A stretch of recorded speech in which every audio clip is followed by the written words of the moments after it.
Connected Homeschooling, Episode 2. Welcome to the Connected Homeschooling Podcast, where we connect homeschooling families like yours with leaders, authors, speakers, and all-around interesting people who provide great conversations, tips, and advice. Now here's your host, Devin Dabney. Well, hello, and thank you for joining me on this episode of the Connected Homeschooling Podcast. I'm your host, Devin Dabney, and I'm excited to bring you another encouraging, inspiring, and educational show. Today, I feature an interview with Valerie Felder of ValerieFelder.com, and she's going to help us take the struggle out of the juggle and the wiggle out of the jiggle. Stay tuned and you'll find out exactly what that means, and we'll also get some of our listener questions answered. But first, this podcast is brought to you by the Louisiana Empowering Families Conference. Some of you have likely heard of the Above Rubies Ministries, and like my wife, you've had an opportunity to read some of their magazines. During this conference, on October 11th through 13th, 2013, you can join other families in celebrating God's plan for empowering families to reach the coming generations with the transcendent truths found in the Word of God. The special guests for this conference will be none other than Colin and Nancy Campbell, the founders of the Above Rubies Ministries International. If you'd like more information about the conference, visit connectedhomeschooling.com/family conference. And now we'll go to our featured interview. She's an Air Force veteran, an entrepreneur, a nationally certified personal trainer, musician, and a self-described supermom to 9 children, ages 6 to adult. Ladies and gentlemen, my guest this week is Valerie Felder of ValerieFelder.com. Welcome to the show, Val. Thank you, Devin. Thanks for having me. Well, what we like to do at the beginning of Connected Homeschooling is to give our listeners an opportunity to connect with our guests. And so why don't you take a few moments and just share with us a little information about you and help us to connect with you. Okay, excellent.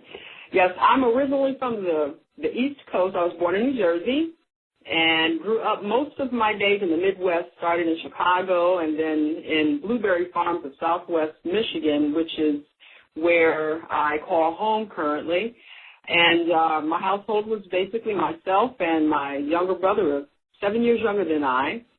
So it was a very quiet upbringing and just a wonderful time with my family there. I went on to the University of Michigan and graduated from their mathematics and ROTC program. I graduated with a math degree, and therefore the military put me in as an officer to handle communications issues with computers, phones, and a lot of other different technical elements of our day.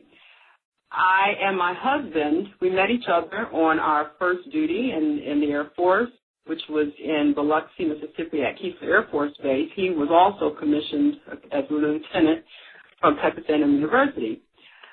We met, and it was love at first sight.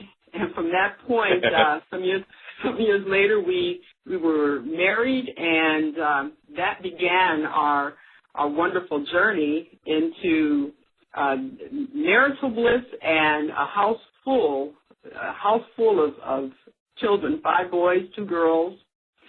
And as you said, they range in age from 6 to 25 now. It's incredible to see the span, but just love it. Wow. Well, thank you for sharing that. And one thing that we also ask of guests is to share with us a connecting scripture or a quote, something that would be encouraging or helpful to us in our homeschooling journey. So why don't you take it away with that connecting scripture or quote? Absolutely. I really believe that because of the way the Lord shaped my various experiences, taking me from home into a college environment, which was a good 3 hours away, and longing for home, but knowing that there was a responsibility to do what I needed to do and to depend on him and myself to get there, that sort of helped to put me into that mindset and mode that I needed to lean on Christ, and that whatever was set before me, if he had it for me to do, that I would surely be able to do it. So my scripture and encouragement would be along those lines. It would be Philippians 4:13. I can do all things through Christ, which strengtheneth me. And it means more to me than just, anything that I tackle I can do, when in actuality, I have learned through life that I must stay in tune with Christ to be certain that whatever it is that I am doing is what he has in store for me to do, because that is where I will find my strength. So I have to stay in tune. And Philippians 4:13 has helped, because as a homeschooling mother, there have been a lot of doubts and questions along the way, and as to how to do this thing, and here's another child, and which way do I go here and there? But the Lord has always provided the answer and the strength. Philippians 4:13, I think, will carry many others far as well. Well, I'm sure that is very encouraging to some of our listeners. Thank you for sharing that. Yes. What we're going to do is talk homeschooling. After all, this is what Connected Homeschooling is about. And so we're going to shift gears and just talk a little bit here about your homeschooling experiences. And you describe yourself as a super mom. Why don't you tell us a little bit about that, and then also share with us how you got started in your homeschooling journey. Okay. Yes, indeed. I describe myself as a super mom, and the article A is so critical here because I am not the super mom. I really believe the word super, actually, the definition is from Webster that I take, and it's exhibiting characteristics of its type to some extreme degree. And I consider any mother who goes from carrying a child, nurturing the child in the womb, and birthing that child, and at some point deciding in that journey that that child needs to stay within their realm of schooling and teaching, which is a major task. I believe that would describe any homeschooling mother as a super mom. I don't believe I'm a super mom just because I have 9 children, because some parents have 2, and because of the nature of their circumstances, missionaries or a child with special needs, they may be having a great deal more stress than me most days. So it is a term that I use with great respect and reference to any woman and any father, because super dads are out there as well, schooling their kids. It's a great task to undertake. Okay. And also, how did you get started in homeschooling? Where did that come from? Was it something that was passed down to you, or how did you get involved? Well, that's the story. That's quite interesting, because my husband and I, as I mentioned, were both commissioned officers in the Air Force, and we were planning to have a family and put the children in the daycare, since there were always daycare centers conveniently located on Air Force bases, and continue on towards the rank of general if necessary. And as it turned out, by the time our firstborn was within his first and second year, he started having a lot of different illnesses, and a lot was attributed to the diet and his sensitivities to the environment where he was being taken care of. So he was in and out of the emergency room quite a bit. So then that threw me into the world of mom caregiver, as well as military careerist.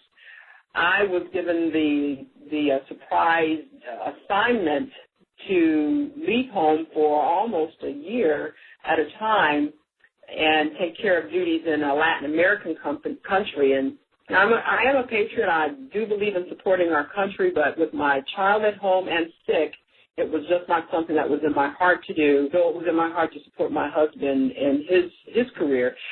So that was when I got out, and that was January of 91. And during my last week in the military, it was on a Monday morning, I remember hearing a Christian radio station where a science teacher had left the public school system, maybe she had retired, and she was then teaching homeschool with kids. And this was in the San Antonio area, and that was a totally new term to me. I called the station back, asked for information, and by that Friday, when I was getting on, and at that time our oldest would have been almost 3 years old, I was thinking, well, I'll have at least 2 more years with my baby boy before he goes off to kindergarten. So then we went into the conference. Greg Harris was an individual who was very much an expert in homeschooling. He was there at the conference, and Friday night my husband and I went. By the end of that evening, we were convicted that this was something that the Lord really wanted for us to do. So that began our career of homeschooling back in 91, and the journey was one in which we never turned back. I never turned back with regret from what I was able to garner from my experiences in the military, as well as just every other pursuit that I had had. Everything now I was ready to use to pour into the children that the Lord would give us. So yeah, it was an exciting time. It was a time of stress and change, but just as I was getting out, the Lord provided the next journey, which was, okay, here, step along here. No, there were no other people in our family who had homeschooled. As a matter of fact, all of my family were, my mom, dad, they were employed by the public school system, and again, I had never heard of the word, and neither had Lee. So truly, it was a brand new journey for us. Well, with it being something new for your family as it is for us, and probably many of our listeners, what were some of the challenges that you faced and still face even with homeschooling, or maybe some of the opposition that you get as far as discouragement or different things that come from other people or even within? Yes. I will start from the end and kind of work back to the beginning on that, because we just had an experience. My husband and I, being in and out of the military, in and out of different locations because of frequent military relocations, we would move every 1 to 2 years for 20 and some. And because of those frequent relocations, that was a secondary reason for us to decide we better go ahead and school our kids. So our children, moving about, they were accustomed to us just carrying our school with us and resuming wherever we were. When we landed here in this community in the Brazos Valley of Texas, one of the principals approached me and asked, well, you've done a good job. You've done it all these years, and now that you're here and you're not moving anywhere, why don't you just go ahead and put your kids in school? Well, oddly enough, during that same time, we had started talking to the children, the older ones, and asking them, because of the massive changes we were undergoing, what would your desires be if you were given the option? And we were so blessed to hear them continue to say, hands down, we need to continue this. We enjoy schooling. We enjoy our school. So then I had that in my heart, and my head was full of those words when I was posed that question. And the question, it turned into an interrogation of sorts. Why are you doing it? You don't need to be doing it. You weren't trained to do this. So you need to go put your kids in. And all I could think to tell her was that, my mama once told me that if it ain't broke, don't fix it.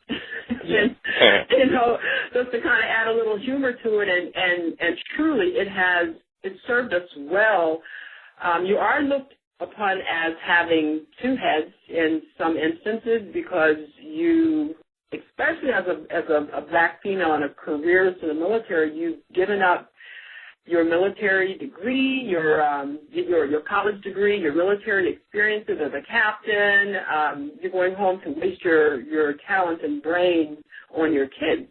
And I was actually shot those types of lines, and I had to feel secure. All the way back to that first night when we heard Greg Harris speaking, that we felt that it was the Lord that told us to do this. And secondarily, with the moves and the relocations, we were not willing to play Russian roulette with our kids' minds and with the school. So the challenges, yes, they're personal. You have to decide how to respond, and we tried never to be biting in our responses, because some people really don't understand. You do look like a two-headed beast.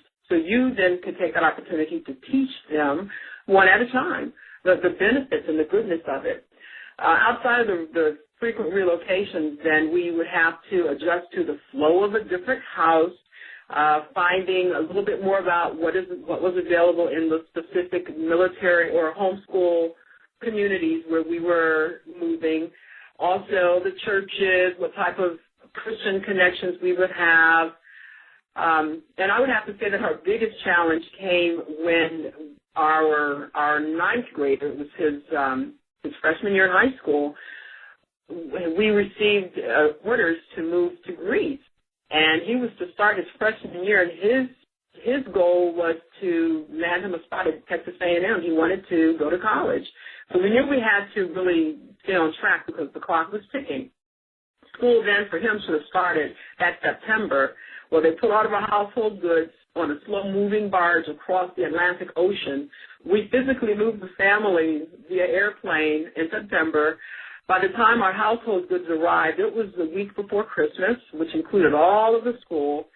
That year, we schooled his entire freshman year from January through, I think it was mid-summer, just a little bit before the start of the next school year. And in order to accomplish all that he did, because he was in a college prep program that we were using, we would do double school days every other day, and every other Saturday was a Saturday school day. And the children understood that this was something that we needed to do, and we got that job done.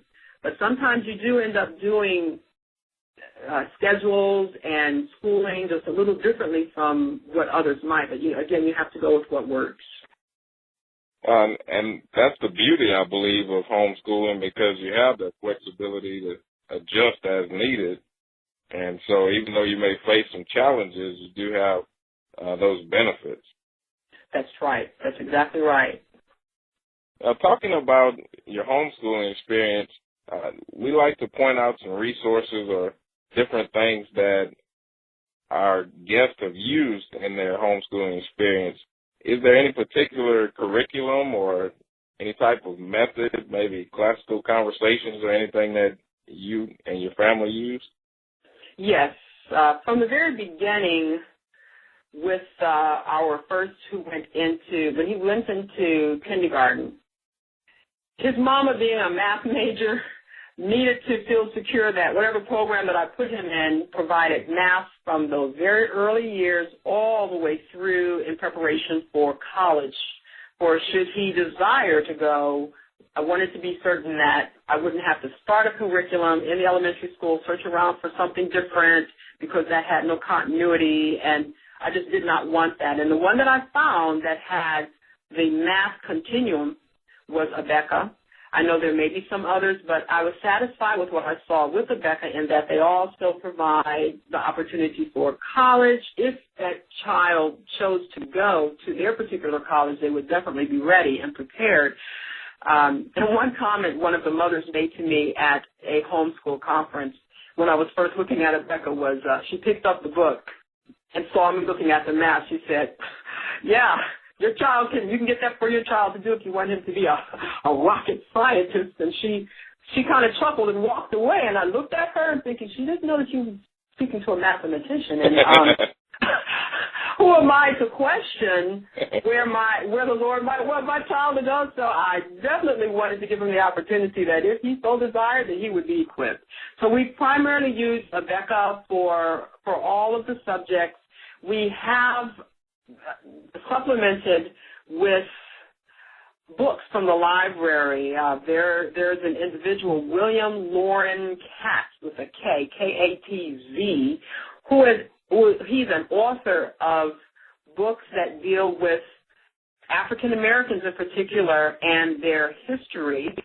The first book that we had ever read that, again, helped to complement what we were using within Abeka was Black Indians and Black pioneers, and it opened our eyes to the perspective of our history, and not just from a European Christian perspective, which was good. It gave us a good skeleton, but these were the fillers that we used.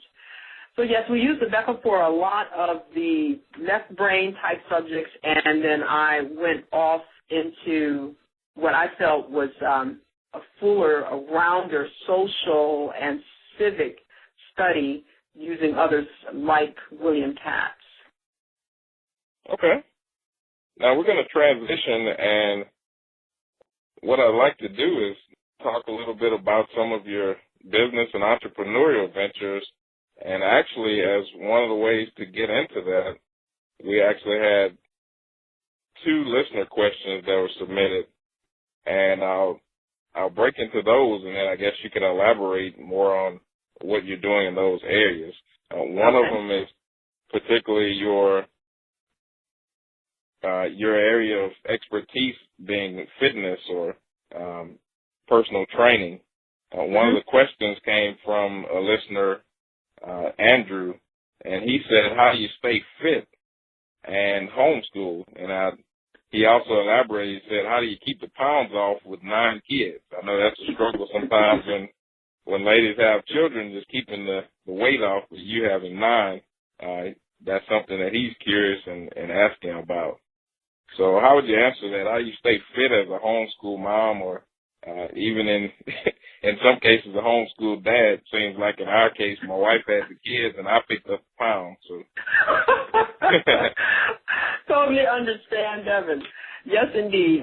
Fitness was something that my husband and I embraced before we ever had kids, and part of it had to do with the fact that we were soldiers. We were already accustomed to running, and we decided that before we had any children that we would take them on the journey as well. And with our firstborn, I remember we bought a little baby jogger, and we both would run and push the jogger and continue with that. Now, as you add more children and the children have their more feet to keep up with, we did that to some degree. Our whole family would use the local community runs as a family outing, and we would all go and run. And if we couldn't afford for everyone to be registered, we would just register a few, and the rest would run. And our 3-year-old at that time, who is now 16, would actually walk a 5K, and he now is one of the fastest members on his homeschool football team. And all of the kids have gone through fitness with us, but I stay active with the kids.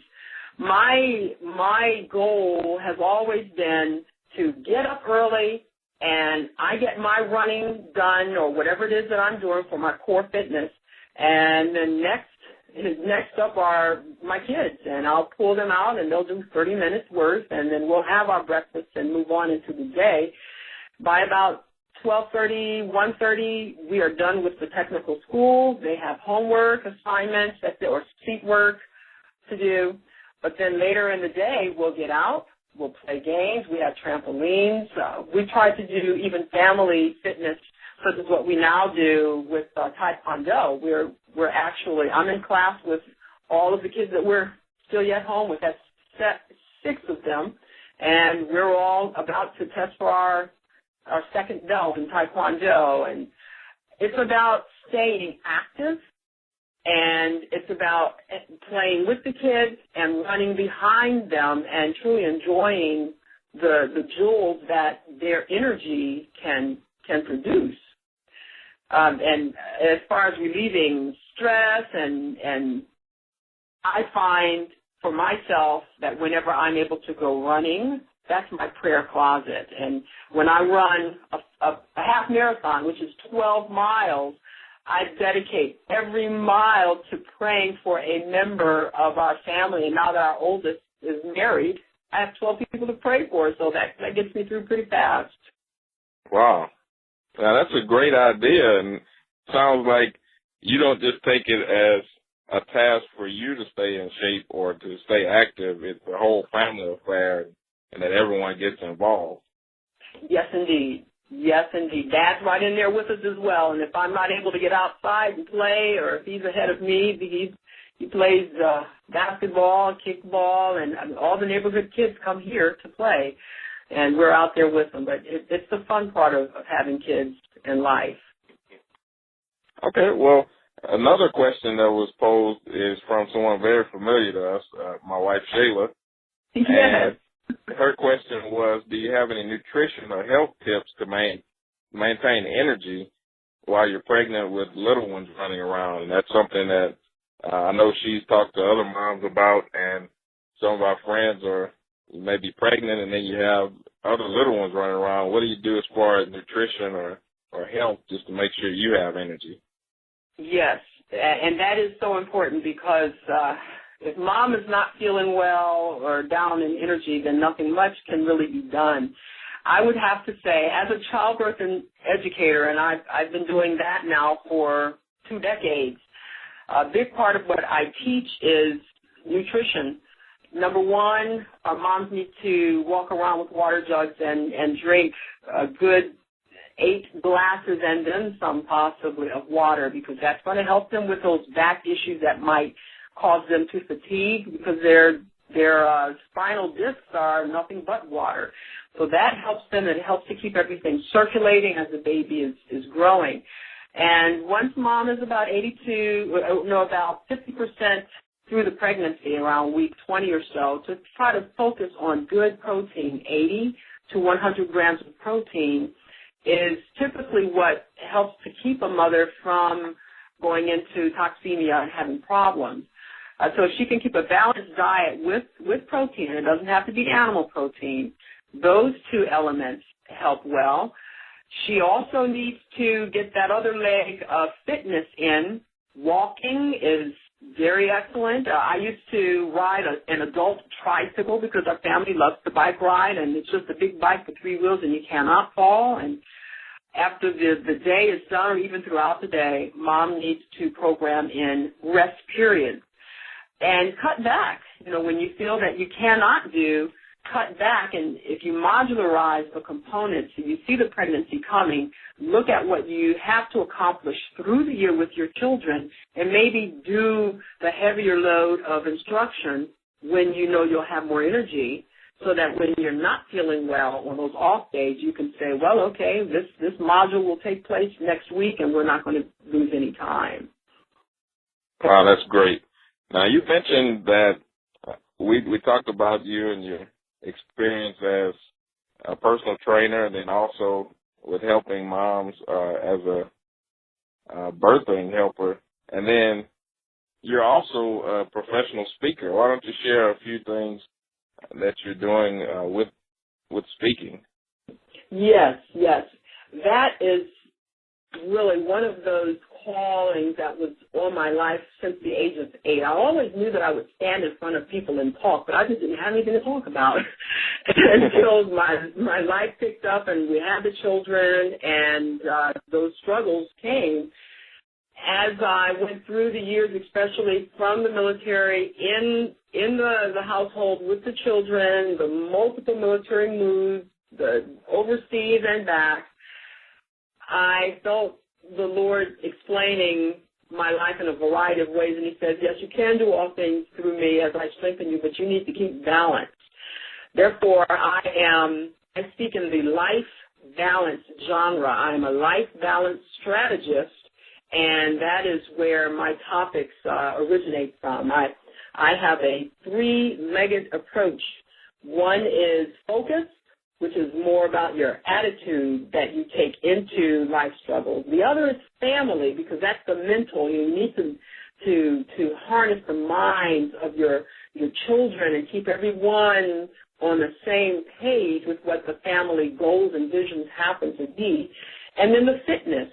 You know, if we are, as parents especially, to be taking our children on this journey, they watch us.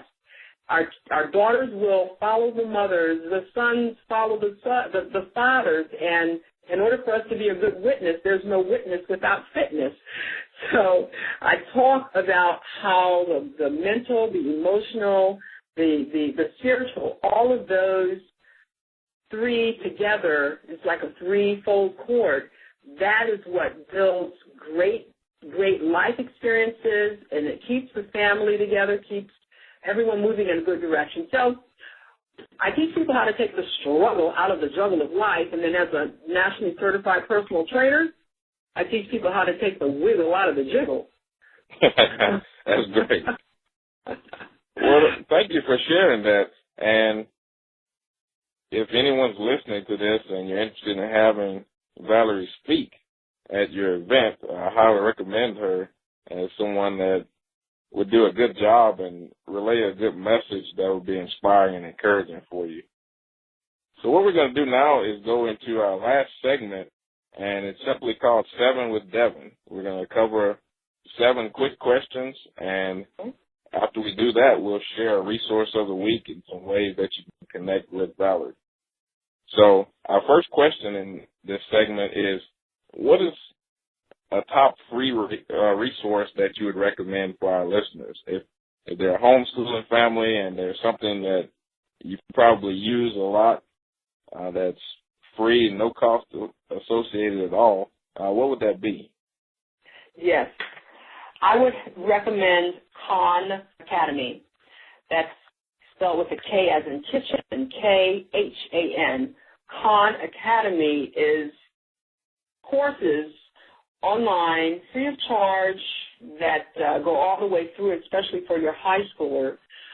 When you may not have time to answer questions in depth, or when they desire to have a little lift in their studies, the Khan Academy is basically a blackboard that you see. There's no classroom, but the instruction is clear, and that has done wonders to help, especially my high schoolers, with their programs. And they do have some for the younger kids, but that's an excellent, exceptional resource.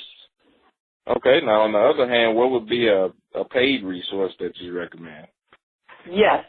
When I was in the military, I was taught to be as organized as I could, so I used a Franklin Covey planner, and as I moved home, I eventually found the Well-Planned Day, which is another type of an organizer, but it's designed with the homeschooler in mind.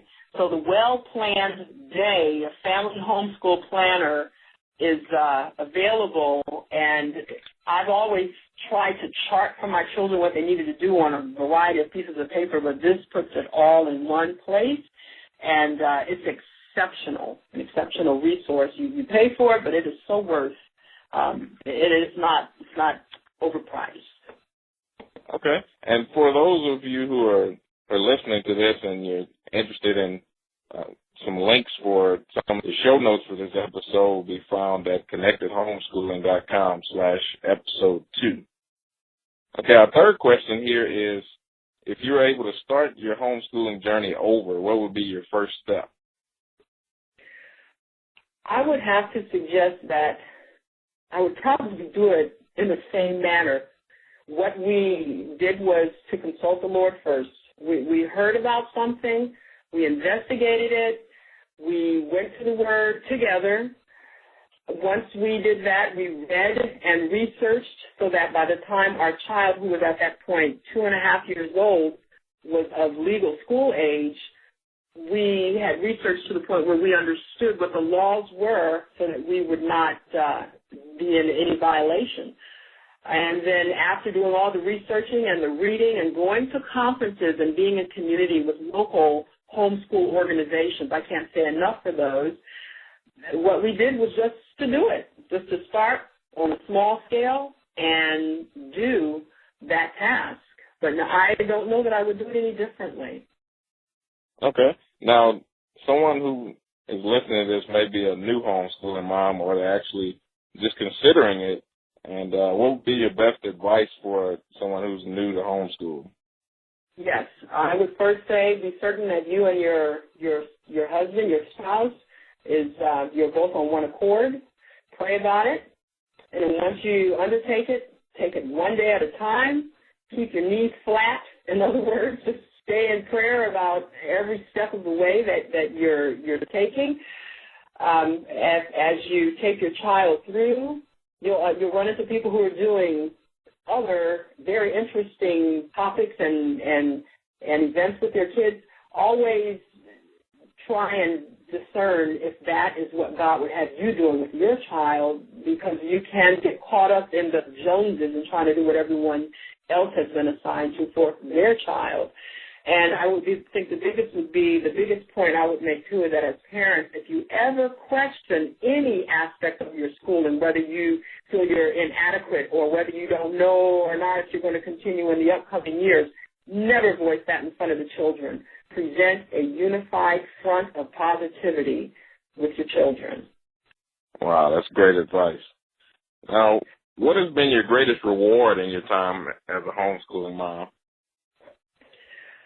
It has been a joy to see the children achieve where their hearts desire. We try to pray or teach our children to pray to the Lord and ask, where would you have me to go? And they've done that in so many ways. So as we see them do those things, it's warming.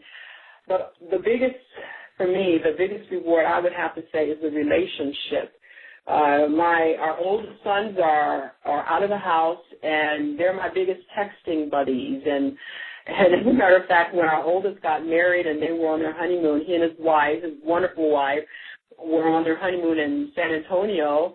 He was just having so much fun, and he would text me and tell me, "Oh, Mom, we went here and there." And I thought, "Okay, son, thanks for telling me, but I can wait." But they are there, and they know that you have their hearts, and it bonds you as a family. Okay. Now, on the other hand, what has been your greatest challenge as a homeschooling mom? Okay. Especially a homeschooling mom of 9 children, being pregnant on and off was probably not the biggest challenge because the older children were eager to take over the cooking and other tasks because they truly wanted a larger family and more playmates. But what I found as the greatest challenge was understanding each child's needs and honoring that child where they were. I have 2 children who are very sensitive. I have other children who are best described as, I would say, the Secretary of State. They're very loquacious and able to share with you with their words what's going on in their lives as well as others. But then there's our Secretary of Defense children who trying to turn to more physical, and we have to be able to balance and mold and help those children as they flow through life at different stages. The teaching on multiple levels, that has its challenges in and of itself. You just have to figure what works where, maybe helping the older ones to understand where to step in for you. But truly understanding the heart as well as the academic mind of each child, that would probably be one of the greatest challenges. Not impossible, yet it is a challenge. Okay. Now, our last question in this segment is, what would be a unique talent or characteristic about you that most people don't know? Okay. I would have to say that it is my, what would you call it, my high degree of spatial talent. When I was at the University of Michigan, I was a math major, yes, but I also had a heart to be a medical doctor, so I was a pre-med student. And in my senior year, before I went through my medical school interviews, I decided that I would kind of play the system a little bit, and I took the dental route to practice to get into med school. So I took the dental aptitude test, the DAT, and I did pretty well in that. I didn't expect to do that well, but I did so well until when I applied at Case Western Reserve School of Dentistry in Ohio, they accepted me into their dental school. And wow. It really wasn't what I wanted, but I was a young college kid thinking that this was all I wanted to get into medical school. And I did get into Michigan State as an alternate, but it was just, I believe, the Lord's way of telling me that I think you want to go here, but these are your talents, and though you won't step into the dental world, I'm going to use your mind in a variety of ways to tap into that spatial talent, the spatial orientation, that's what they call it, some particular kind. So if that's a talent, I guess I have to have it with my kids. Okay. Well, we're going to just briefly here cover a resource of the week. As a reward for our listeners, we like to ask our guests to share something or a product or a resource or even a service that they like to offer a discount or free access to for our listeners. So I'll let you take it away with some information about the resource of the week. Okay. Well, the resource of the week would be to the first 3 people who would go to my website, valeriefelder.com. I have what I describe as a visual discipline. This is a product of my ValSpeaks empowerment company. And what this happens to be, is very powerful affirmations for every day that help to dispel the negatives that could come from within, from our negative self-talk, or from without, the communities that would say you cannot do this. So I call this my ValSpeaks Empowerment Be Valiant Visual Discipline. So for the first three people who connect with me on my contact form, I will provide that free of charge, and any others, it would be just basically $2.50. Okay, well, that's a great deal, and it sounds like something that would be worth checking out. So we'll link to this in the show notes. And, again, those show notes for this show are at connectedhomeschooling.com/episode 2.